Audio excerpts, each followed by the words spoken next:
What's happening, folks out there? And you are listening or watching another episode of the Game and Watch podcast. This is episode number 61. I am Too Tall for You Fool, aka Justin Reed. Today I am joined by a new guest, Silent Void, also known as Alfredo or Duke of Education. He has his own podcast. And of course, my main man, the F-Man, OVG Gaming himself, Finest Dabs. So today on the show, we're going to be talking about games we love for Halloween and the N64 and the horrible rollout that it's been on the Nintendo Switch. But before we get started, just know that the Game & Watch podcast is a OVG production. We are on Patreon. Definitely support us on Patreon. And we are also on any listening platform that you want to listen to us on, whether it be Apple Podcast, iHeartRadio. Yeah, we are on there also, so definitely support us on. And of course, our streaming platforms, whether it be Twitch, YouTube, Facebook Live, we're on there. So definitely give us a support. If you want to email the show, gameandwatchpodcast@gmail.com. We'll definitely read your emails while we're on the air. So before we get started, how y'all doing? Solid, man. Just happy to be here. Aloha, everyone. Aloha. Yeah, loving the shirt. Yeah, same as you. Happy to join as a guest for you guys. We're not quite Aloha for me, but some Kingdom Hearts musical notes for me. Oh, did you go to the concert? I sure did. Oh my gosh, right on. And it was amazing. Wait, was it the Kingdom Hearts one? I went to a concert. I don't remember which one it was. they all blend together. I went to a Square Enix concert. I actually did fall asleep. No, that's No. this year. Are you serious? You fell asleep at a concert. I can see a movie, but a concert. I think it was the Kingdom Hearts one. No. Yeah, I was pretty drunk. I've always wanted to go to those. I've always wanted to go to those concerts where they've been doing like certain video games. Like I know they did them for like Sonic the Hedgehog. I've always wanted to go see. Yeah, that has some really good music. I mean, say what you want to about the game, it's always had great music, even from its 16-bit era days. For me, it was the compromise between me and my wife. She always wanted to go see like an orchestra, like, you know, and I was like, okay. I was like, cool. Like, we'll see an orchestra, yeah, but I'll get tickets. well, no joke. Definitely going to the Kingdom Hearts Orchestra was probably one of the best events I've ever went to, just because. Well, you chose to miss it, you know. I did. But the videos that they had with the CGI cutscenes combined with the orchestral music, so cool. Yeah, agreed. For what I did see. Yeah, for sure. So, all right, guys. So it seems like y'all are doing well. Before we get started, any plans for Halloween? Going trick or treating? Dressing up as anything? Probably just dressing up in my onesie tonight, my Sonic the Hedgehog onesie to be specific, and going to sleep. That's it. I don't have any kids or anything. So. Wait, that's a nightly thing? So it's just like a regular day? It's a tonight thing because it's Halloween. Nothing, just taking the kid out trick-or-treating. He is Catboy from a show called PJ Masks. So, PJ Masks, I'm familiar with that one. Yeah, so we're going to take him over to one of the neighbors' haunted houses and and go to the nice part of the neighborhood and get some huge candy bars that he cannot eat, but me and the wife can. So, how about yourself, man? Any plans? Yeah, we're gonna take the little one trick or treating later. We might go to a friend's later, depending upon time. She's dressing up as Moana, so hopefully all will be well. She'll be able to eat her candy. My daughter's 6, so and she loves sweets just like her mother. So yeah. So anyway, let's jump into our first story as we get into the gaming news call outs and. GTA San Andreas is on VR. So who would have known that a GTA, a sandbox game like this, going to VR? This is very, very incredible. I'm very impressed with the technology that they're doing. GTA seems to have been like the talk of the town lately with the definitive edition coming out next week actually, and then also just with now this is just like mind blowing, like GTA and VR. I mean, Finance, you're a big VR guy. What do you think of that? I mean, I think it's pretty cool. Like, I think we kind of touched on this like the other week when we were just talking about other VR games and everything. But Yeah. Oculus slash Facebook's Meta, they're like delving deep into VR and like what this could do. So I mean, they're gonna bring a lot. They're gonna bring a lot of games. We just saw, unrelated. We just saw Resident Evil 4 be remade for VR, and I think this is going to be a popular trend, bringing back like older games that they necessarily don't have to start completely all over again. And then they're going to bring those to Oculus Quest and HTC Vive and PlayStation VR and things like that to just create a new experience for gamers. I think it's going to be awesome. I'm excited and I can't wait.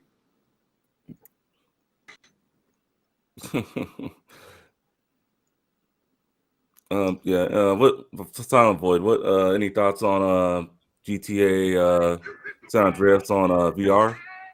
Yeah, for sure. I mean, I didn't get to watch the entire presentation, but when I heard that they were first bringing it over to VR, I kind of thought about when Rockstar decided to bring to Grand Theft Auto 5 the first person mode and how everybody went nuts.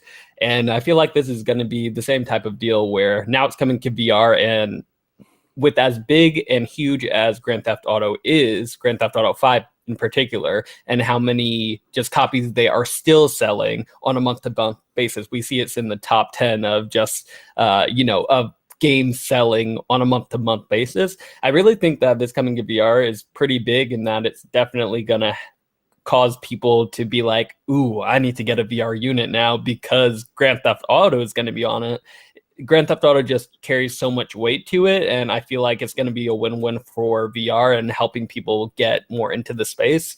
And then from there, they'll start dabbling a little bit into, what other VR experiences are available to me? And then they'll start going into things like Alt Space VR, which is like a more social thing. They'll start dabbling into other games. So I think it's going to be a win-win.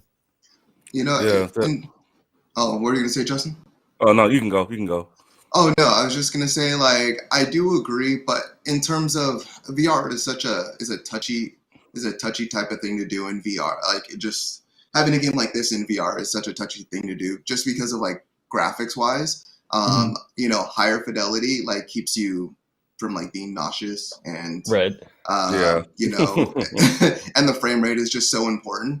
And I don't think that'll be necessarily a struggle with this, but as far as like being encapsulated in that world, I just hope it translates well. Just my experiences with VR so far, like graphics don't necessarily matter for all games, but for a game like this where it is very sim-like in some respects, I would just hope I hope that like when you do jump in this VR experience, like it doesn't turn people away versus bringing people in, even though it is Grand Theft Auto. Right. Yeah. I don't think this game would get anyone nauseous in VR personally. I mean, at least I don't think so, unless you're going on like on a wild car ride, and if you're controlling it, you're just going all over the place, like spinning off the curbs and stuff like that. But you can, yeah, yeah, you can. especially You in can. 5-star police chases. You know, you can fly like we were talking about the other day in the Discord. Like you can fly the Harrier jet. You know, like that experience. Like I have Ace Combat. You know, and flying, and that's in VR. And flying that, like, it makes me feel a little bit queasy. So trying to do that in a you know, what is this, like 9-year-old game, or is it more than that? Like, I think it's more than that. Yeah, way more than that.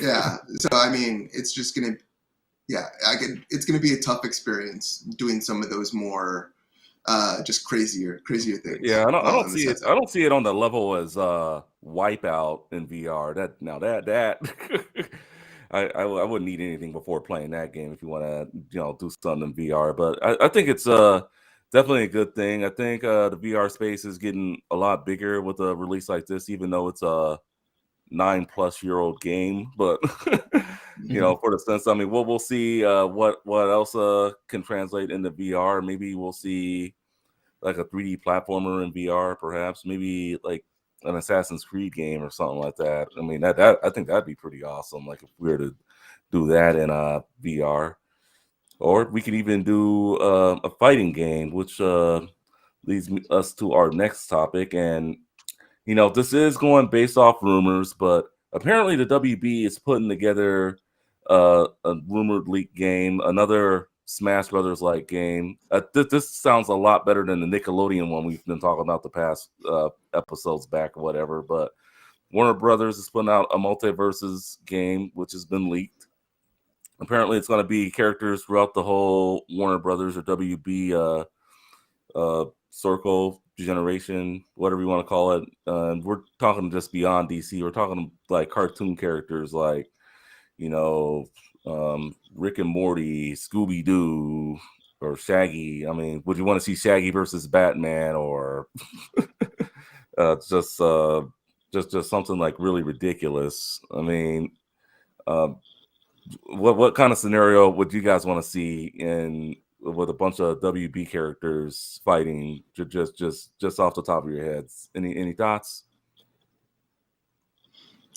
Anything involving the mystery gang, I'm pretty much down for. But people, I don't know if you guys have seen the memes. People love Shaggy, particularly when it comes to him, beating down people. Style. Right. So if they could incorporate that, I'm sure people will go crazy for it, even some sort of skin. But I actually am excited to just have like another type of superhero brawler in the style of Smash Bros, because I feel like there's always room for that, just because the Smash Bros formula is so crisp. It's just so fun. So I'm always excited to see what they can do with that, since they're bringing superheroes to that. Sign me up for it. Yeah, and that's the thing. They have to be very reminiscent of, like, the game has to follow the Smash Brothers formula. Like, it can't be like PlayStation All-Stars. Yeah, right. And then take that formula and try to like mix it up in different ways that detract from the formula enough that people just aren't enjoying it. It has to have the right cast, and in order to drag people in. Also, it's gonna be nice, if it has Wonder Woman and Superman versus like Scooby-Doo and everything, but that roster is really gonna matter, and how diverse it is gonna matter. I mean, Smash Brothers is kind of like the all-inclusive one right now with like 82 characters. I mean, and we have from Microsoft, we have from Sony, something like that, and we just have like characters from generations back that we haven't seen for years and years. So I mean, if WB can mix it up and follow that formula, I mean, I'm all for it. Bring it. I mean, we need more games in that realm. I mean, Nickelodeon's the first one since PlayStation All-Stars that I know of, that I can think of. Yeah. So yeah, I feel like it's its own genre in itself, and I'm excited for it. Yeah, I feel like they need to learn also from the mistakes that Nickelodeon All-Star Brawl did. one of the biggest horrendous things that they did, I'm sure you guys know, is that the voiceovers were really, really bad in the game, where you couldn't, when they were being hit, like there would just be nothing. Like there would be no voice lines from any of the characters in their original voices. So if they can capitalize on that. Apparently. I guess it is. I guess they have to pay too much money for those voice actors or whatever. Finding all those actors and bringing them back. No, that I actually didn't know that. I knew that the balancing was off, and Michelangelo overpowered. And they like removed Michelangelo from one of the tournaments that they brought the game to. So I know the balancing's off, and I don't know if they're going to do updates or if they're just going to leave it be. But I had no idea about the voiceovers. Yeah, but like Shaggy versus Scooby Doo, I mean, that's like a unrealistic fight. Yeah, they would have to really, really, really just knock it out of the park in terms of like the balancing, like with the characters, because you don't want to see like a overpowered character. And we do see it in, Smash Brothers from time to time, but they're always updating it, for those tournaments and everything. But yeah, Michelangelo being overpowered for the Nickelodeon All-Stars Brawl game, just that's kind of like, I mean, it happens, but I mean, hopefully, I mean, if this is true, I mean, we can, I mean, it will be fun. I mean, definitely sign me up. I'll definitely check this game out, man. And Animaniacs versus Looney Tunes, like Brady. It's just like, they really got to go throughout the whole scope of the whole WB, like Bugs Bunny. Yeah, we're talking like everything. Like even give me if they would give me some WB kids shows like Shaolin Monks, bring back Omi, bring back Shaolin Monks, Kids Next Door. Hit on that nostalgia, like people, I would jump on it for sure. Yeah, I would eat that up for sure. I mean, just look at Space Jam. Space Jam was this. Space Jam. Mm-hmm. All they have to do is bring that into like a fighting game, and and take that Smash Brothers formula and take every character that they had Space Jam, because I mean they plugged everything in that movie. They're just like Men in Black and blah blah blah, and just like force feeding us. And I was not expecting that from that movie, to be honest. Yeah. I was like, why are all these characters here? Yeah, it's like, I'm not complaining. Basketball. I haven't seen it yet, but I mean, I've already heard like what's happened and whatnot, in that game, but not game movie, but I mean that definitely looks like a real good game. Hopefully it does come true. I mean, I would definitely be all over it. Maybe not a day one pickup for me, but definitely just something to play. Definitely will hit that nostalgia factor with some of today's WB's biggest characters, wherever they may be. So looks like Sony forms PlayStation PC, and I guess with what this means, I mean, we already know that several titles are coming to the PC for PlayStation. They've already put a few titles on the PC from PlayStation, but it looks like they are really trying to dip into the PC realm and try to get away those PC gamers. So looks like a PlayStation PC. It's a real thing, and besides Death Stranding, Horizon Zero Dawn, Uncharted 4, and God of War's coming, and who knows, maybe just maybe we'll get Sony's back catalog of games on PC. I know none of us are really PC gamers here. Well, I don't know about you, Silent, but Finus and I definitely aren't. You are? I'm a good PC gamer. All right. I have a good setup. All right, for sure. What do you think of PlayStation dipping into PC? Do you like it, or do you think they should just stay console? I mean, honestly, when I first heard this, I thought it's about time.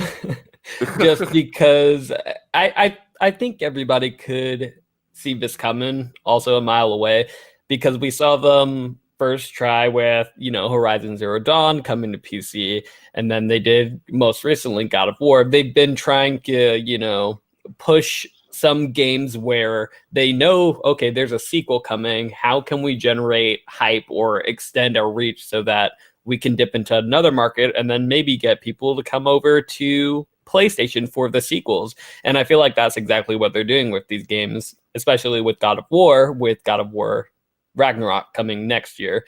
So I would say all the merrier. I definitely don't expect them to give the sequels, the long-awaited sequels, onto PC anytime soon for those games. But I do think it's nice for these games that are 4 or 5 years old, 3, 4, or 5 years old, to finally come to PC and then show them, what they're missing a little bit, and then maybe bring them over to the PlayStation ecosystem. Yeah. Yeah, no, I completely agree. The only thing that raises my eyebrow, like raises a question in my head when I hear that, is like, why did they start with Days Gone then? Yeah. Like, Why did That's they a fair start with that point. game? You say that, but here's the thing. Days Gone was a good experiment, because I feel like if they could get Days Gone and that as a PlayStation exclusive that didn't do that well critically, I think it got like 70s. And if that went well, then they can expect their gangbusters like Horizon Zero Dawn and God of War to really do so much better. And I actually have a exclusively PC friend who only plays on PC. And when that came to Days Gone, he messaged me immediately and was like, "This game is amazing. It has this, that, and the other." And I'm sitting over here like, Days Gone wasn't that good. if he thinks this is good, just wait till he gets to Horizon Zero Dawn, or just wait till he gets to play God of War.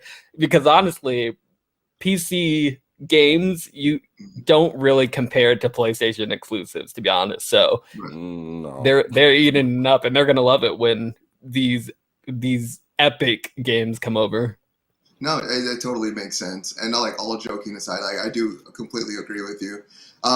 In terms of this, I mean, I'm just looking towards the future. Like, this is PlayStation setting up for battling potential like Microsoft and in the competitive space of like just being, Microsoft being just so PC focused on top of doing the Xbox also, and then with things like the Steam Deck coming out, PlayStation now has a Vita 3, a PlayStation Vita 3 with this, Shohei Yoshida, was just, he just put out a thing where he was playing Horizon Zero Dawn on the Steam Deck. So what game do I think they're going to bring to PC next? Horizon. Horizon's coming out soon. I mean, I feel like that or Bloodborne, but it's kind of protective in a way. Like, Sony doesn't have to invest into new technologies, creating a new handheld system. All they have to do is bring their games to PC, and then they're going to be able to be played on this new system. Microsoft, while they do have a lot of games on PC and Game Pass and everything that we were talking about earlier that are, some are exclusive to Xbox and some are exclusive to PC. I mean, this is gonna just open up a whole new realm for Sony, which is why they made a whole new department for it. It's now official. So Sony's they're in. They're stepping in, and now it's just finding the developers to be able to transfer or kind of bring them to the PC market that provide them with the different control schemes, be able to raise your graphic settings and provide those features.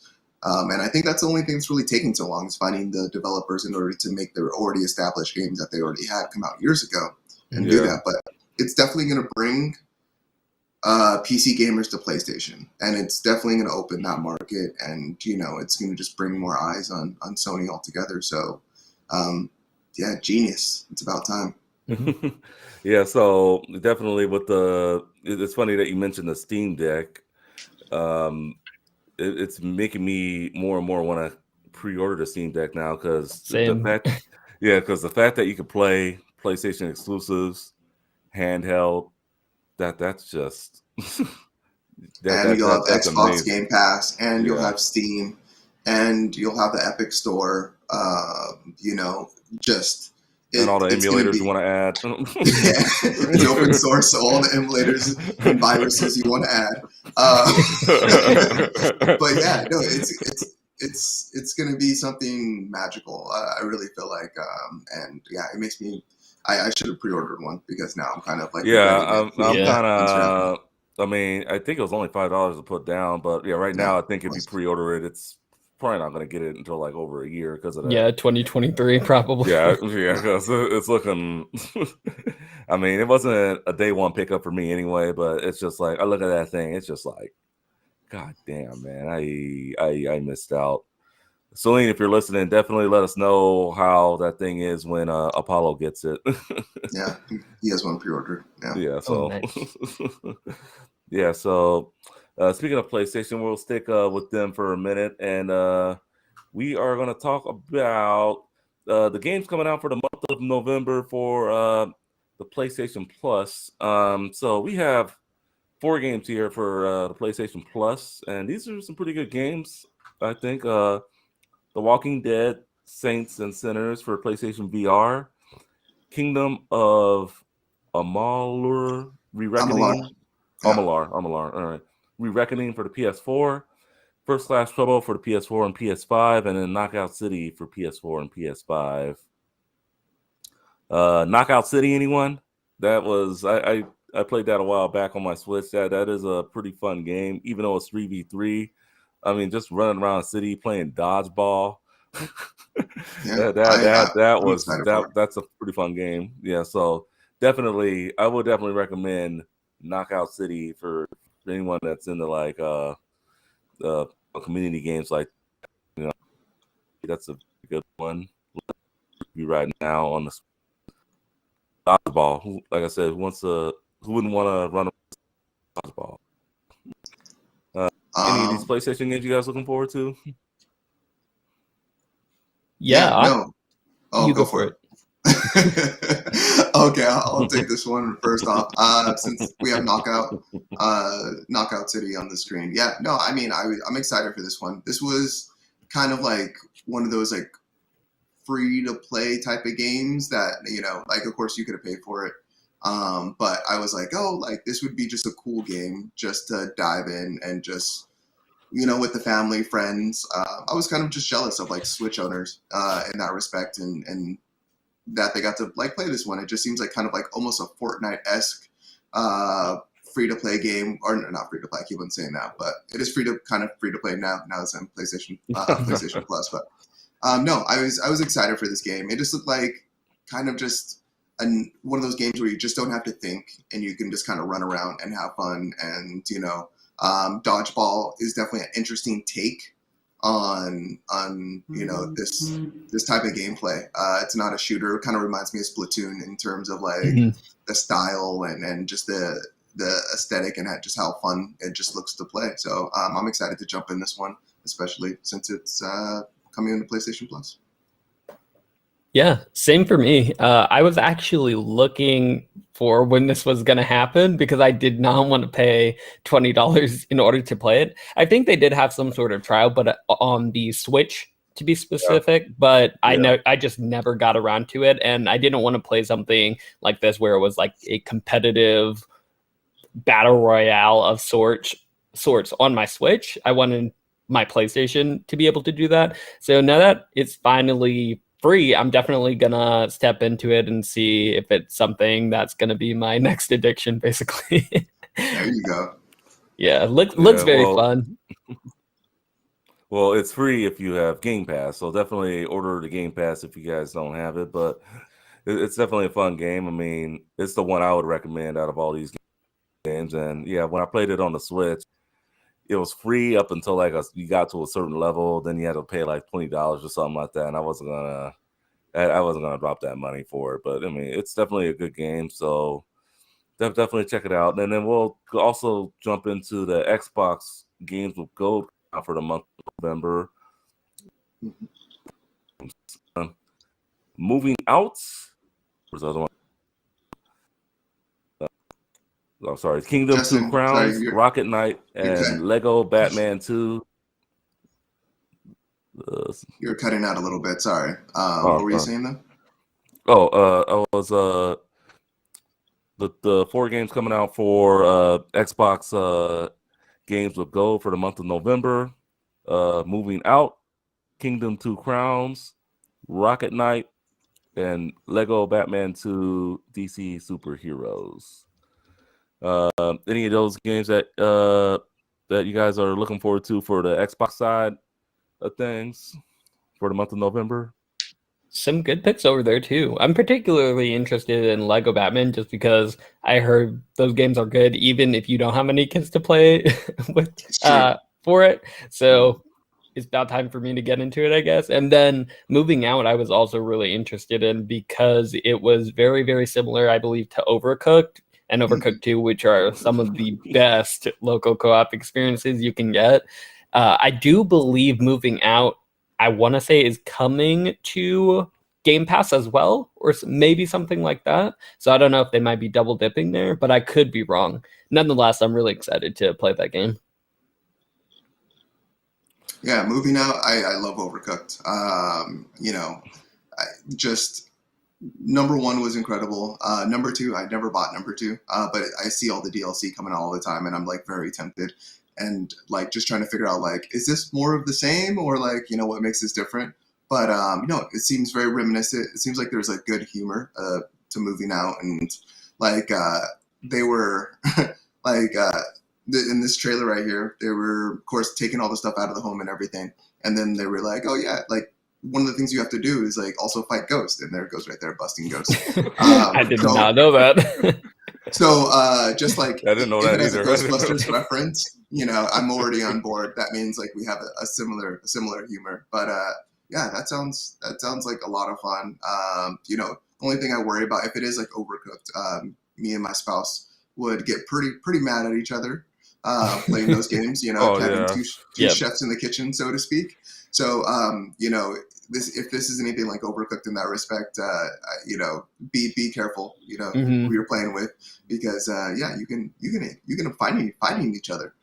Yeah, playing got these that games. Mario Party energy where you become enemies. Speaking Yeah. of Overcooked, though, if you do have PlayStation Plus, last month they gave away Overcooked, basically the bundle for free, which comes with Overcooked 1 and 2. So if you didn't grab that yet, I think you can still grab it since it's still October. Oh, nice. Yeah, no, definitely. I didn't even know that one was on PlayStation Plus for last month. Yeah, I think so. Yeah, I think it was. Yeah, definitely. But yeah, I mean, Moving Out does look fun. I mean, it's something I'd probably play with my wife if I were to get it. I mean, yeah, just a game about moving out and then having to fight ghosts. It's kind of hilarious. Actually, it actually kind of looks even a little better than Overcooked in my eyes. Just like more to do because like with Overcooked, you're pretty much just in the kitchen just trying to do that. Here, it's just like you're moving all over the place trying to get stuff out of this house and or office or wherever you're at. It's a really cute game. And then another game I would do for Xbox is definitely the Lego Batman 2 DC Superheroes game. Yeah, the Lego games are really good, even if you don't have kids. I mean, they're definitely good games. So I would definitely jump on that also in terms of what the Xbox has going on for the month of November. With that being said, we move on to our topic with the state of play. Now, the state of play, I don't think is been getting crushed online. I'm just gonna be real to say it. I think of the state of play, and just what were they thinking? Like, what was this even necessary? I mean, I know Sony's trying to and Xbox One is trying to mimic what Nintendo does, but at least when Nintendo comes out with not a big direct or like an indie direct, at least they will say this is an indie direct. So I mean, obviously we know what to expect, like with these with these showcases or directs or whatever you want to call them, because it's just not they're just like going. They're trying to just put something out there, and it's just like you're disappointing people. Like a lot of people gave this showcasing like a D or F. I mean, there were a few games that I would maybe like one or two that I would like to check out, but for the most part, like it was very lackluster. What before we get into the games though, what do y'all think of it? I see. That's the thing. They said this state of play is only going to focus on third party games. Now, people hear state of play and they just like lose their minds because they think it's going to be like amazing announcements. But of course, if you don't read the blogs, if you don't pay attention, you know, like you can very easily miss that. But it was said, they said we're focusing on third party games. You know, and what that means is like you honestly don't know. But I do feel that this is necessary because this is for those games that you wouldn't hear about. This is for you know, third party studios that don't get the time of the day. Like, you know, no one dedicates shows to them. You know, no one talks about them, you know, and the fact that Sony took time to showcase these games, to, you know, showcase these developers and what they're doing. I mean, yeah, I think that's awesome. Like, I understand, like, everyone's upset about it and, you know, but the thing is you have to set your own expectations and you have to go into it, like, curious and not just, like, I don't know, like, just with such high expectations that you think, like, every state of play is going to be a banger, because every state of play is not going to be a banger. You know, it's going to be different, everyone. And I'm just happy. I'm happy with the games that were here. But, you know, I'm probably not going to play many of them, to be honest, you know, but I'm glad that I got to see them because I didn't know any of them exist. But, you know, I did know they exist, but, you know, like Death's Door, like, I'm so happy that Death's Door is now going to be on PlayStation. And I'm glad that got showcased. And now the PlayStation audience, like, if they did not know that was a great game because it was on Xbox and PC, like, it is a great game. Go play it. And this is that opportunity for PlayStation to you know, show that to people and let them realize that, yeah, this is a game that's great and that they have a chance to play it. Star Ocean was super big on PS2, you know, and Star Ocean's back. Like, it's been a long time.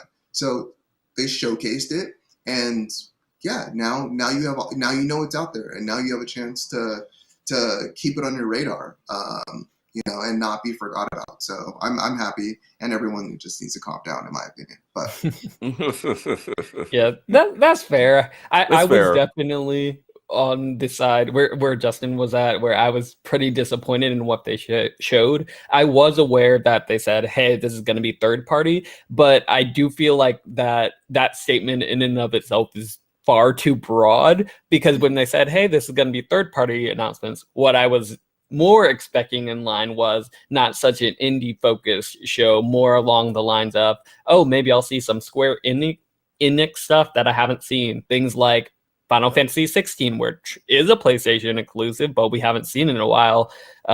Things, just other games that bigger, more AAA third party is kind of along the lines that I was thinking. Hogwarts Legacy, also PlayStation is marketing that game, and we haven't seen that in a while. But really, after the show had ended, the only one that I was really interested in was Little Devil Inside, which was the last game that they showed, and they explicitly also said that game was going to be shown. And that game looked really good, right up my alley, but it didn't have any sort of release date or anything with it. So overall, I mean, it's been delayed. So yeah. So exactly. Overall, I was pretty delayed, but after sitting down and thinking back, I understand that what they're probably trying to do is saving all of those big AAA games and even the first party games for reveals, probably to be done at Jeff Keighley's Game Award show in December, which is only a month away.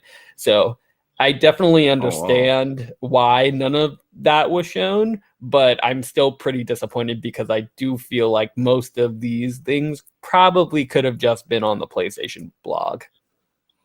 Yeah, that's a fair assessment, definitely. I definitely do agree with what you're saying, Finest. I mean, you can't always expect the greatest and latest stuff to be shown here, but I mean, but at the same time, Alfredo, you were right. They pretty much just said third party. They didn't like if you hear like a Nintendo Direct or like this is going to be an indie direct. Like, you know what to expect. Like, yeah, they'll I think a lot of underline people- indie. They'll make it clear. So, I mean, they just need to make it more clear. I mean, it was a pretty nice showcase. I mean, Death's Door is definitely a game I want to get into.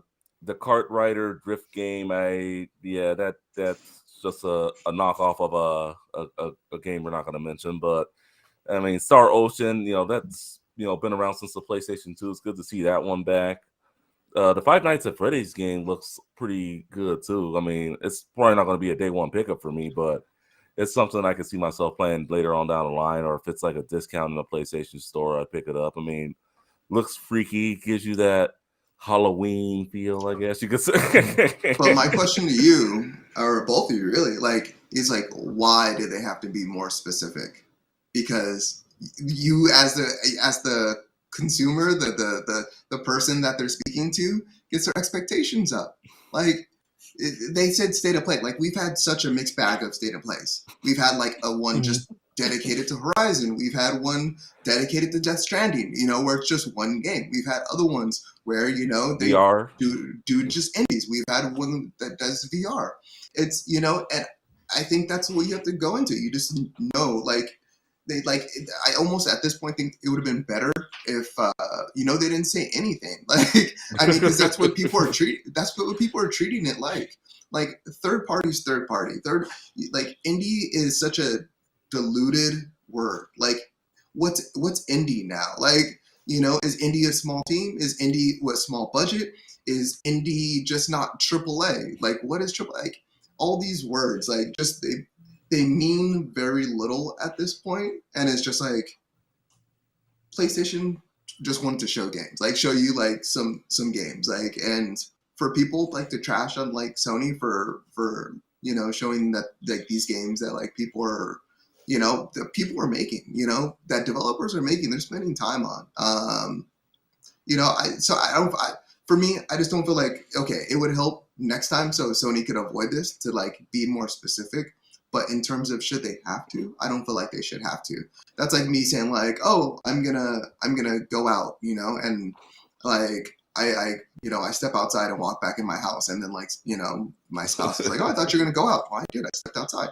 I don't have to explain myself, but I don't know. I see what you're saying, but I would say that in Sony's case, they do have to be specific, because it comes with who they are, and that's PlayStation, which has a lot of gravitas to it in and of itself. And it's not just because oh, they're Sony, this is who they are. No, Sony has made it to be that, oh, we're PlayStation, we're better than everyone else. We have the best exclusives. They're the ones who made this image of them. So I expect them to either bring the heat or just shut up. Yeah. Yeah, I agree with that. Yeah, they do have that attitude. We're the best. Look at the PS4. It sold more than the Wii U. Sold more than the Xbox One. So it's yeah. I mean, just if you're gonna be talking like that, back it up. That's all I'm saying. But I mean, I do agree. What you find is maybe they should be more specific. I'm not disagreeing that they should not have shown those games. I mean, if they want to show the games, show the games. Just don't make everybody mad and have everyone. Would you have tuned in, or would the millions of people have tuned in if they said hey, this is a state of play? Well, yeah, because you're I would have said I would have streamed it. You guys would have. But in terms of everyone else showing up, I don't feel like people would have showed up. And I'm gonna look for the PlayStation tagline where it says PlayStation, I'm the best, because I don't think I've ever seen that from PlayStation. But they do give out sales numbers, and they've continued to do that. And what you take from those sales numbers is once again on you as a consumer. But yeah, I'm gonna leave this alone because I'm in a losing battle. But it's all good, man. But yeah, I mean, I like debating these things because I knew I assumed you guys were going to probably be on the other side of this. So I hear what you're saying for sure, though. I see. I like being the devil's advocate. Yeah, I know you well, and this is one reason why I love talking games with you. You always have that out of this world opinion. I knew for some reason you would have been yes, I agree with the whole thing. But let me say this about and this is just the truth. Like, despite what I'm saying right now, I was a little disappointed in myself. I'll give you guys that. I was a little bit disappointed in myself, regardless. We'll take it. Okay, I'll take that, man. I mean, I just took it for what it was, but I mean, yeah, it wasn't like. I guess I was disappointed in terms of like hot releases coming out, but I mean, definitely, I thought something good for holiday season, just something going in the next year, but. Yeah, it wasn't like, yeah, they just got to be more specific next time. That's all I'm saying. So, anyway, so we go on to Nintendo, and so we've talked about the past couple episodes with the Nintendo Switch online service. The whole raising it to $50 a year or $80 a year if you want to do the whole family plan to play N64, get that Animal Crossing DLC, and to play some Genesis games that you can play 1,000,001 other places. So I guess last Monday, the service launched, and Genesis, you heard no complaints from them at all. But the N64, on the other hand, has gotten off to a pretty rocky start in terms of the emulation, the mapping, the controller buttons for some of the games. Like, I know Ocarina of Time, you definitely do need those C buttons, and it is pretty tough to play without the actual buttons. But it got off to a pretty rocky start. People questioning it, saying like the fog's missing in this level, or just it's just not emulating correctly. To me, like, they did not test it, and now to play these games even further, I want you to go out and buy a $50 controller that is being scalped for the most part. Just they don't sell this in stores. You got to go through their website, and if you're probably going to be very lucky if you get one at least for the first month. I'm thinking they will have great supply since they're getting crushed on this. But F-Man, what do you think of the whole Switch Online getting off to a rocky start? Was this expected, or should it have been ready? You already know my answer. This was expected, man. Like, anyway, just think about like all the games that have come out to the Switch and its cloud gaming that haven't been able to perform already. Guardians of the Galaxy is the most recent one.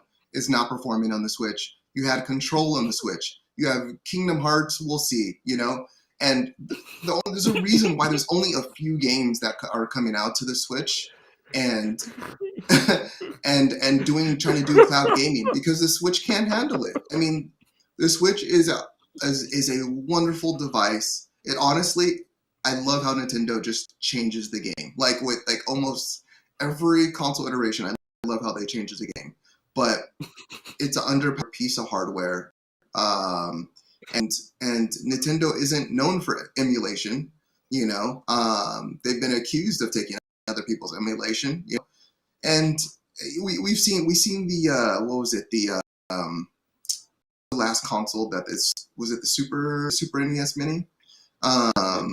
Yeah, I think so. I mean, the Super NES Mini was okay, but they're just so bare bones. Like, those consoles that they've come out with that do emulation are so bare bones. We know that the N64 is one of the toughest things to emulate, one of the toughest consoles to emulate, just because of the N64 architecture. And I'm pretty sure we talked about this maybe 3 episodes back when we heard it was coming out.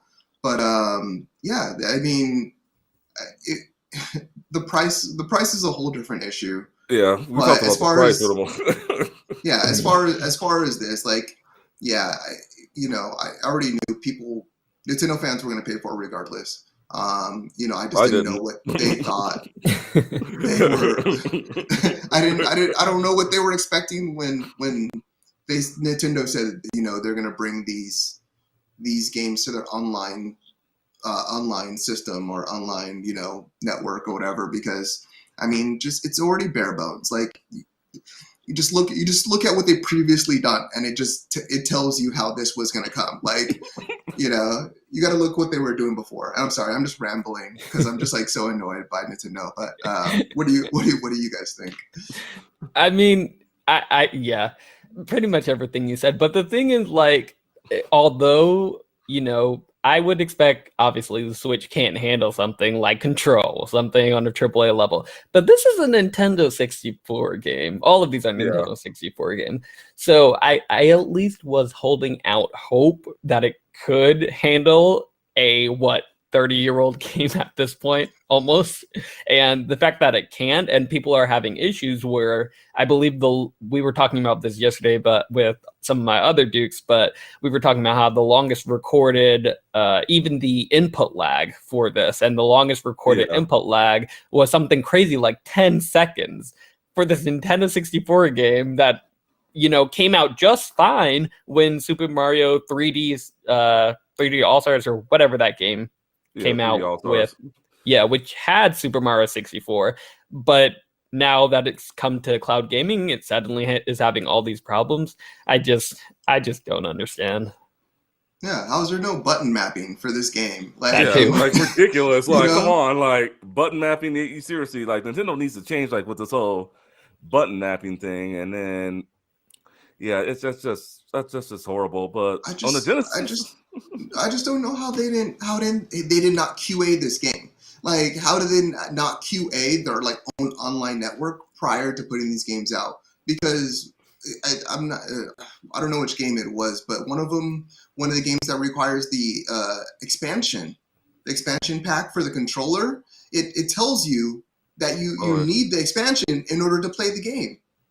Like, punishment. I could be wrong, but yeah, like, how? Just come on, Nintendo. Like, simple QA would have like solved like so many of these problems. And if it wasn't ready, if it's half baked, don't put it out.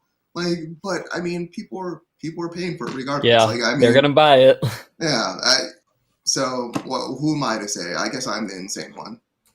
No, I don't think you're insane. I mean, I didn't pay for it, and mainly because of the price. But I thought they would have at least gotten it right. I thought they would have done some testing, but apparently they did not, and now it's like they're just getting crushed online for it. But like you said, I mean, Nintendo has enough fans out there. People are going to buy this thing, like, and they don't care. And it's just like speed runners trying to run through Ocarina of Time, just like you're at that water level or whatever where you can't even see like the fog. It's like, oh, okay, like. Man, it's just the colors are off in Ocarina of Time too. It's pretty bad. And what's weird too is that I'm pretty sure, if my memory's not mistaken, the Wii U had a much better emulation system on the console itself for Nintendo. Console. And it leaps and bounds better than what they put out here. So I just don't understand why they couldn't just, I'm sure it's a little harder than just transferring it over, but they did it before and it was much better. And they just took so many steps backward. They didn't want to do that because then you wouldn't be able to repurchase. You wouldn't have to repurchase the games. Mm-hmm. So Nintendo, they're infamous for just like cutting you off at the legs, and then it's like, oh yeah, like that's not available anymore. That was just one and done with those systems, and now purchase our new system. Now purchase all of our games all over again that are with a subscription this time. Oh yeah, that barely works. Yeah, barely works, and it's just man. I don't know why they should have. I mean, now people have been complaining for years since after they put out the Super NES. What's the next console going to be? What's the next console going to be? People were thinking it was going to be Game Boy Advance. But yeah, no one. I mean, people probably did see N64 coming, but no one saw Genesis coming. So I mean, at least we haven't seen any. I personally haven't heard any complaints on the Genesis side. But then again, it's a 16-bit console that is pretty easy to run. So that should there really shouldn't be any. But definitely. Yeah. I mean, if you guys have this service, good luck trying to get the N64 controller. Hopefully they start selling them in stores, or you could use some connecting devices or something for some old ones. Scalpers will stop picking them up. I think it was just an initial thing, but I don't think they're going to make as much bank off of those controllers as they think they are. So we'll see. No, I don't think so either. Speaking of the games for the N64 service, looks like data of mine suggests that more games are coming to the Nintendo Switch service. Looks like it's going to be up to, let's see, according to here, 52 games. No, 38 games for the N64, 52 for the Mega Drive or Genesis. And if you read this tweet, it was from Mondo Mega. Looks like one of your favorites is coming, Wave Race. If you look at Wave Race, Majora's Mask was on there, which was already announced. Another game is Mario Parties 1 through 3. So they're alphabetical. So if you look at the tweet, Super Smash Brothers, I mean, you can only guess like which games they're going to put on there. Do you think they will put GoldenEye on there? No. No way. Just licensing. Exactly. Licensing. Yeah, they won't be. I mean, it's anything's possible with enough money, but yeah, I don't know. I just don't see it happening. I mean, GoldenEye hasn't been brought back yet, so we'll see. I could see them doing maybe Perfect Dark, but yeah, GoldenEye, yeah, probably not. But I mean, any other games coming out for the N64 in the future that you guys would want to see, or even a Genesis for that matter, if you have Switch Online and are paying for this? I mean, I would have said a whole bunch of games for the Sega Genesis because I actually never had a N64. I had Sega Genesis instead. But this whole fiasco of what we were talking about previously with, all of the issues with button layouts and the whole infrastructure not actually working, just making me a little bit cautious about, all right, they clearly have some games coming, but how is it going to run? Am I actually going to be able to play these games easily? So I will remain cautiously optimistic. Hopefully they can fix their servers to the point where people won't have all of these issues. Yeah, I completely agree. Yeah, I just put up Wave Race right there. I would definitely want to play that game again. Pokemon Stadium, Pokemon Snap, take me back to those days. Perfect Dark, and which would never happen either at this point. I don't. Well, maybe considering Xbox has that. Banjo-Kazooie's coming. Yeah, that's true. Yeah, that is true. And Xbox has been known to play nice with Nintendo. Yeah, you never know. Yeah, more than Sony. I'll give them that much. I mean, but I mean, yeah, it's definitely just 38 games. So maybe like later on down the line, once all the games are released, and if they fix the emulation on their end, and if I can get a controller without having to pay a scalper, maybe I'd pick up the service. That's a lot of ifs. Yeah. A lot of things gotta come into place for it to happen. But I mean, but on the Genesis side, with the exception of Strider and Musha, I mean, I could play those games just any other way. Like, all right, I got the Genesis collection. I got the Genesis Mini, so it's like, yeah, I think I'm good. Like, there's so many Genesis collections at this point. It's like you can play those games on your phone and on any console. You can play it on your refrigerator at this point. I mean, they make it easy. Yeah. All right. So we're gonna continue talking about games. With it being Halloween, I want to know what games get you into the Halloween spirit. I guess I can start. So for me, definitely, I played this, I believe, not last year, 2 years ago, the Ghostbusters game. Yeah, Ghostbusters, the one where the original cast got back together. It should have been Ghostbusters 3 if you ever played through it, but it just didn't happen that way, unfortunately. But that is a good game. Anything with Ghostbusters, you always definitely think of Halloween. Ghostbusters. Another one for me would be any of the Luigi's Mansions games. Nice. Yeah, Luigi's Mansion 3. That was a good one. The first one's good. The second one's also good. Anything Luigi's Mansion is good. And also brought a third one, and I gotta go with the cult classic here that a lot of people love. It just recently came out on a compilation with the other game Ghoul Patrol, but it's Zombies Ate My Neighbors. I didn't play it too much as a kid, but a lot of people really like that game, and definitely just zombies, Halloween, the whole spooky thing. What do you guys think of Halloween when you think video games?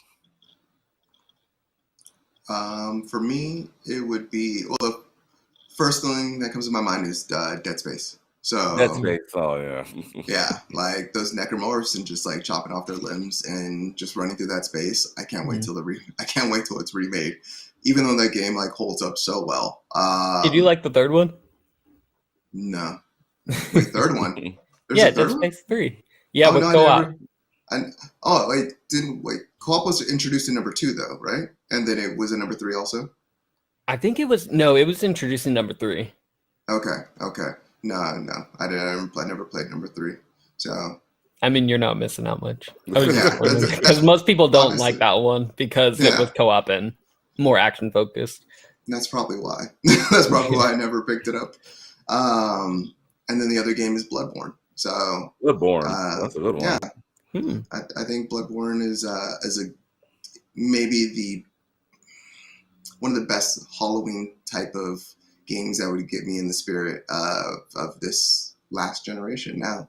But yeah, I don't know. That's all I got for you. I didn't bring 3 because I was only told to bring 2. well, I said at least 2, but it's all good. Yeah, for me, definitely what I play as far as Halloween goes is a game called Dead by Daylight. Have you guys heard of that?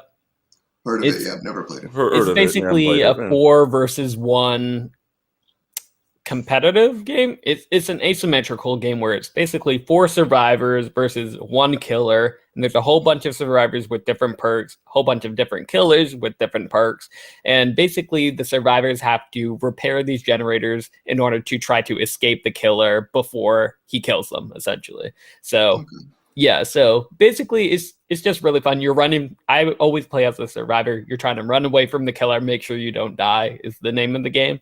So I play that all the time, not exclusive to Halloween.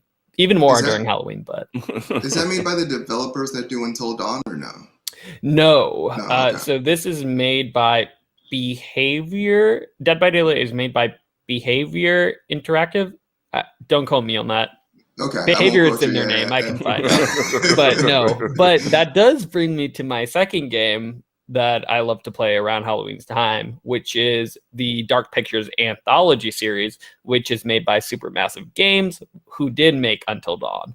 So it's those story-driven experiences where you're in a B-tier horror movie, campy horror movie, and you're trying to make your survive, or you're trying to make your people, your different playable characters, usually 5 or more, survive for the day or however long the time period goes against. And for the Dark Pictures anthology, what they're doing is they're putting out a game every single Halloween. So last year it was Little Hope, which was like a ghost town story. The year before that was Men of Medan, which was a sea story, I guess. I can't say much without spoiling it, but every year they put out a game around Halloween's time, and you have to basically, your survivor skills get put to the test in the form of quick time events. But the fun of the game, Detroit Become Human then? Yes, exactly. It's pretty much exactly like that, just a horror type setting, and there are multiple different pathways and branching storylines. That the fun part is you make choices that determine how the story plays out, and it's just a fun time seeing how long you can last without accidentally killing your people. And maybe you don't make the best decisions in horror type situations, but I love playing those games. Nice. Kind of like that recent Geico commercial with those people running around like let's hide in a shed full of chainsaws, and then and then the announcer says, in the horror films you always don't make the best decision. Yeah, kind of reminds me of that. I was wondering where you were taking that, bringing up Geico. I was like, where's this path leading? Hey, usually I do pretty good. The last one I saved 4 out of 5, so pretty good. Can you actually do 5 out of 5? Is that even? Yeah, you can. Okay. You can Okay. always save all of them, and you can always kill all of them as well. Any Halloween games that you guys are playing right now, or just you guys are good? You guys know? I am actually. I'm playing the latest Dark Pictures anthology game, which is House of Ash, which just released last week in time for Halloween, starring. Who would have thought Ashley Tisdale from High School Musical? Not even kidding. Casting. Yeah, there you go. She did survive in my playthrough, so I saved her. But what's also really cool about these games is that now they made, unlike Until Dawn, they made them completely co-op. So not split screen co-op, but you can play them online co-op, which I always do with my friend, and is usually you take you're one person and then your friend is another person with you, or they can be in a completely different part of the game and you just have no idea what's happening. But the idea being that every decision they make influences what you're doing and vice versa. So cool. It's really cool. And they're like 6-hour interactive movies, basically. Very fun. Yeah, awesome. Well, definitely. I feel like Netflix might do something like that. Oh, I'm sorry, I didn't mean to jump in. But I know Netflix is getting into gaming, so I feel like they would do something. Yeah, in that realm. We'll have to definitely see what they do. I mean, in the future with Netflix gaming.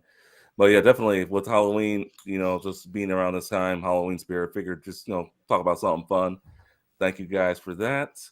All right, so the release rundown and what we are playing. So the release rundown for this week is November 2nd. We got a pair of Switch games coming, Unpacking and World War Z. Unpacking is also going to be on PC. November 3rd, we have Bloodshore, and that's going to be on all platforms. November 4th, we got Just Dance 2022. That's going to be looks like all platforms except for the PS4. I mean, it could be wrong, but I don't know, unless it's already out on PS4. But yeah, Just Dance 2022 for those that don't got that. And another thing with Just Dance, I think they stopped this last year, but there's no more Wii version, guys. So dang it. Yeah, so if you have a Wii, I think Just Dance 2020 is going to be the last one you can play. My console of choice. The Binding of Isaac Repentance coming to Xbox Series X and S, and Where Cards Fall coming to the Switch and PC. November 5th, we have the Animal Crossing's New Horizons Happy Home Paradise DLC, Call of Duty Vanguard. That's going to be for the PS5, Xbox Series X and S, PS4, Xbox One, PC, and then Let's Build a Zoo for the PC. Any of these games anyone should be watching out for this week, or DLC content, I should say? Yeah, I mean, me personally, probably not so much, but I mean, Binding of Isaac, I've heard wonderful things about. So, glad Xbox players are going to be able to jump into that. Animal Crossing, one of the biggest games of this last year. So I know plenty of people are going to want to jump in that DLC if they didn't purchase the online Switch, the online Switch expansion. And then, of course, we'll see if Call of Duty is the biggest game of the year again. So I really hope Call of Duty isn't. But I'll get it. I don't know. I'll get into that in just a sec. But Call of Duty Vanguard, I mean, definitely we will have a lot of people buying that, even if it looks weaker than the one that came out last year. And like you said, Finance, Animal Crossing DLC is going to be a big one, but unfortunately, you have to pay that $50 a year if you're gonna be participating in that. So get your wallets ready. Just let me know how it is. You can purchase it separally. That's for $30, I think. Oh yeah, I think 26. Oh, okay. Yeah, I'm not entirely sure. I think all right. 30, 26, all the same. Yeah, but otherwise, it should be. I know next week, Forza's coming out, so I know Mr. Madness, if you're listening, I know you definitely wants to talk that, but that's not on the list for this week. But just some good games. Alfredo, any games coming out that anyone should be on the lookout for? Or? Anything that Not interests you? particularly. I was also going to shout out the DLC, of course, for Animal Crossing, but yeah, the people who love Animal Crossing, I'm sure already know about the game and are throwing their wallets at it already. So And if they love dancing, they're probably already throwing their wallets at Just Dance. You know, they definitely want to get that Christmas party on with that. I'm waiting for Dance Central to come back. I'm a Dance Central loyalist. So, you know, forget Just Dance. dig out your Connect. Yeah, man. There we go. That's what I'm talking. I have it right behind me. It's right. Is it right there? Can you see it? It's right Oh yeah, I do. Yeah. Yeah, right there next to the Pokeball. Oh wait, that way. There we go. Yeah. Yeah, it's ready to go. It's you know, waiting for the next Dance Central to come out. That's it. All right. So the best part of the show now. What are we playing? Alfredo, you want to start? Oh. Sure. Yeah, I already mentioned the House of Ash, which honestly I think everybody should play. It's probably one of the best Dark Pictures anthology games that they come out so far, which are 3 of them so far, and apparently they have committed to making a total of 8. So we get to look forward to that every single Halloween. Well, I do anyway because I love those games. But aside from that, I'm actually playing another game that came out a couple years back called The Messenger, which is a Metroidvania game. And I decided for some reason to play it right after I just finished Metroid Dread, which is the first Metroid game I have actually played and completed. And I wasn't too hot on that game, and then I decided to jump into The Messenger and try to finish that game. So as far as that game goes, the first half of it is very linear, which I really enjoyed it. I really loved the new cloud step mechanic that they use. It's basically like I said, Metroidvania, where you get new abilities to unlock previously inaccessible areas when you come back to them later in the game, whenever that is. So the first linear part I really was enjoying. I loved the mechanics. And then when it opened up, the second half of the game, it opened up into a more what you would expect a Metroidvania game. Going back and revisiting several other regions that you had already been to, but looking at them in a different light, by basically trying to figure out, okay, what's different in this area, what new has opened up, and how can I use my new abilities to access new areas. So I didn't really enjoy that part of the game just because, well, actually for the same reasons I didn't enjoy Metroid Dread a whole lot, which is because the map design is just so big and there's so many regions and there's not really any guidance of where you're going. You just have to figure it out essentially. So I didn't enjoy it that much. But what I did appreciate about The Messenger is that they have this pseudo guidance for you. So they'll give you a map. They don't mark anything, but what they'll do is they'll give you these little riddles and say, hey, this is the next thing you have to do, but you're going to have to work for it. This is the riddle, and you have to figure out what the riddle means, where out of these 10 plus regions you have to go, how to get there. It's very puzzle-like in its nature, and I don't think I'm wired to enjoy those games as much as just a straight linear story, to be honest. But like I said, 2021 is the year of the backlog for me, so I'm glad I got it under my belt. I finally finished it yesterday, and I did enjoy the plot and the gameplay of it, but after 10 hours, it did seem to drag on a little bit because you don't really get any new abilities after the first half of the game.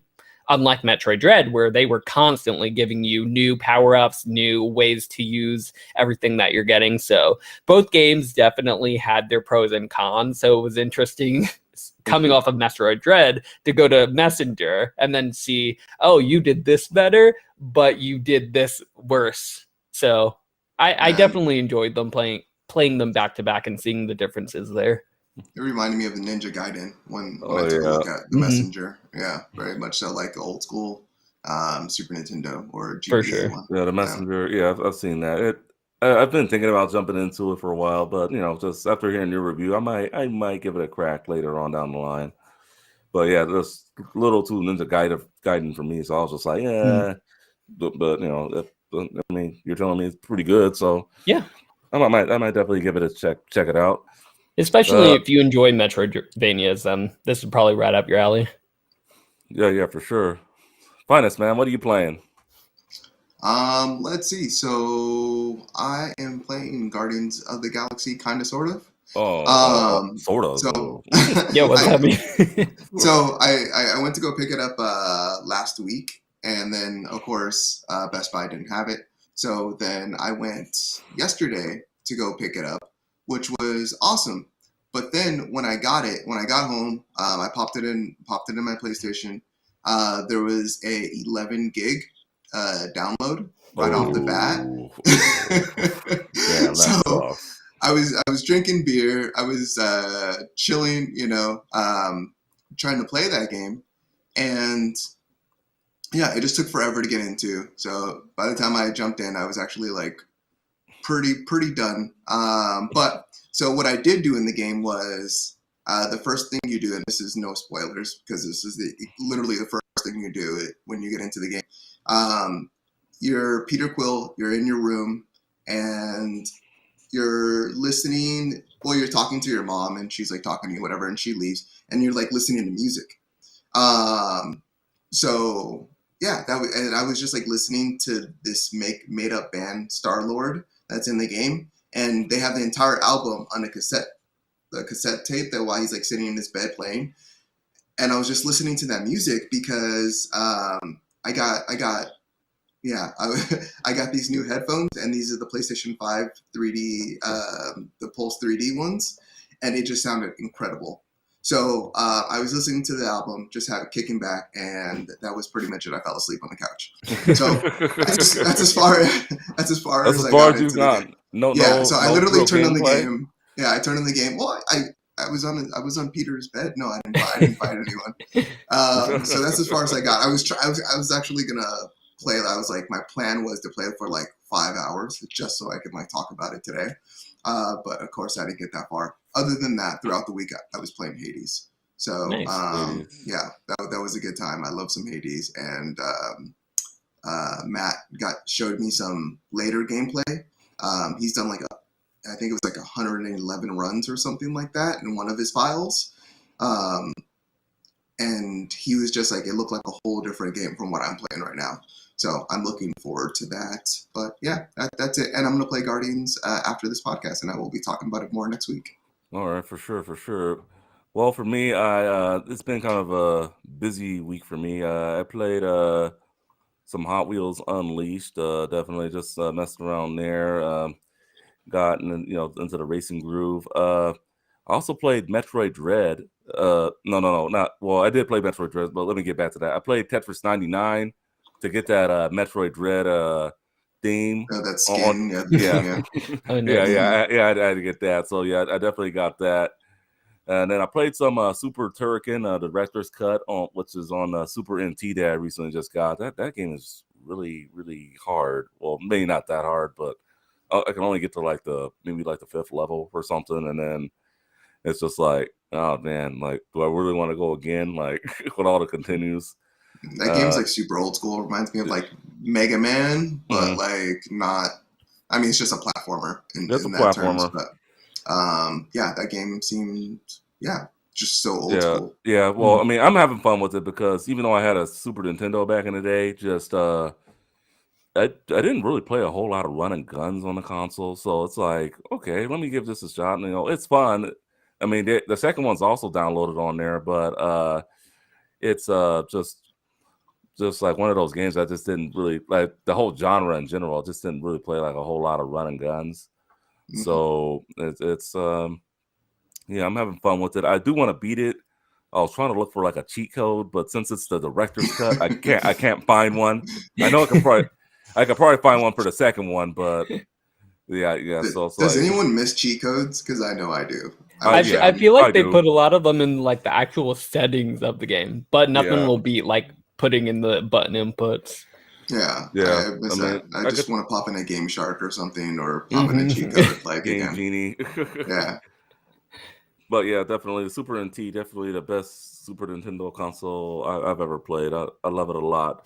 And then I did jump into Metroid Dread late last night. Yeah, that last boss, that's where I'm at right now. Just I've made it to like the third phase of the boss, so it's I'm getting my ass kicked, but hey, I'm getting further along, so definitely I will do my best to try to, just I should hopefully beat it by next week. I'm hoping, and I think the game is good. I do have my a little list of stuff I don't like about the game, mainly the map design. I think the map could be a little better in my opinion, but I mean for the most part, I think it's a good game. Um, yeah, just really the map, and then just having just figure stuff out. Sometimes like you can get stuck, like if you're not just shooting like a thing here or there. I think they should give you like something to like help you identify, instead of having to like go through like like a walkthrough or something like that. But yeah, because I did have to do that a couple times with that. But but in terms of like the difficulty of the bosses, like you said a couple episodes back, Finance, get good if you can't beat the boss. Well, I mean, I halfway believe that. I believe games should be accessible. I love a good easy mode too. Yeah, it could have been easier. I will say that. I hear that like that boss battle's epic. I hear like that's like the best thing about the game is like being on that last level, fighting that boss, and doing a perfect run, pretty much, and just being able to defeat him. So, yeah, Justin, I'm sure like once you beat it, like you're just gonna have you're just gonna be so excited. And also once you beat it, then the game will tell you, oh, you've unlocked difficulty modes, but there's only hard. So sorry. Yeah, I've heard. So you're already playing on easy, buddy. Yeah, I mean, yeah, definitely. But I mean, yeah, I'm just talking to the people who had critical reaction to it that the boss battles were too hard. But it's a fun game. I mean, I haven't played very many Metroid games. It kind of makes me want to re-explore Super Metroid. Yeah, no one has. Yeah, no one. Yeah, it's probably going to be the best-selling Metroid game ever, and for sure. Yeah. It's the Switch effect, right? The Switch effect. Mm-hmm. Yeah. So, anyway, glad to know what you guys are playing. Anyway, gonna put this episode in the books now. This has been episode 61 of the Game & Watch podcast. Make sure to check us out on our listening or watching platforms, wherever you listen or watch your podcasts at. For Alfredo, aka Silent Void, and OVG, aka Finest, Justin, aka Too Tall for You Fools, saying so long. Join us next week for another episode of the Game & Watch podcast. Bye now, everyone.